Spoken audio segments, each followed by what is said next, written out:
हाथी मेरे साथी या सिनेमात राजेश खन्नावर जी वेळ आली तोच दुःखद प्रसंग खेडच्या चंद्रकांत पिंगळेंच्या वाट्याला आलाय। ज्याला मुलाच्या मायेनं वाढवलं तो लाडका सर्जा बैल जग सोडून गेल्यानं त्यांच्यावर दुःखाचा डोंगर कोसळला।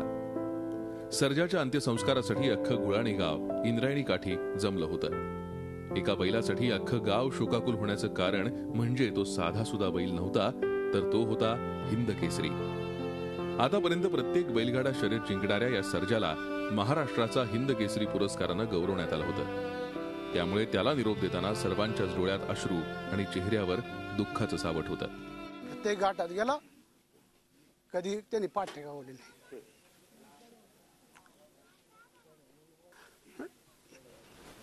हार गेलो नाही कोणला, शेवटपर्यंत मुलाप्रमाणे सांभाळ। जशी माणसाला उपचार पद्धती करतात तसं त्याला केलं। जसं लहान मुलाला एक आई लहान मुलाला जसं पूर्ण सांभाळ करते तसं त्या बैलाला शेवटपर्यंत सांभाळ केला। आणि आज 10 वर्षांपूर्वी सर्जा या बैलाला पिंगळेंनी पंढरपूर इथून 25,000 रुपये किमतीला विकत आणलं। बैलगाडा शर्यतीत उतरवलं। सर्जानंही धन्याचा विश्वास सार्थ करून दाखवला आणि प्रत्येक शर्यतीत बाजी मारली। सर्जाला विकत घेण्याचा प्रयत्न अनेक बैलगाडा शौकीनांनी केला, पण सर्जा आता कुटुंबातला एक सदस्य बनला होता।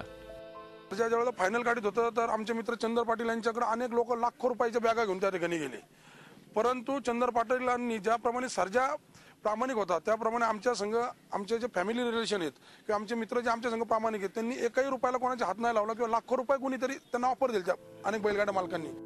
काही दिवसांपूर्वी सर्जाला पॅरालिसिसचा आजार झाल्यानंतर पिंगळे कुटुंबानं पाण्यासारखा पैसा खर्च केला, पण दुर्दैवानं त्यांच्या धडपडीला यश आलं नाही। सर्जा त्यांना कायमचा सोडून गेला। मुक्या प्राण्यांवर माणसासारखं प्रेम करायचं एवढंच नाही तर त्यांच्या मृत्यूनंतर धार्मिक रीतिरिवाजाप्रमाणे अंत्यसंस्कार करायचे हे फक्त शेतकऱ्याच्याच घरात घडू शकतं। साईदीप ढोबळे, झी मीडिया, जुन्नर।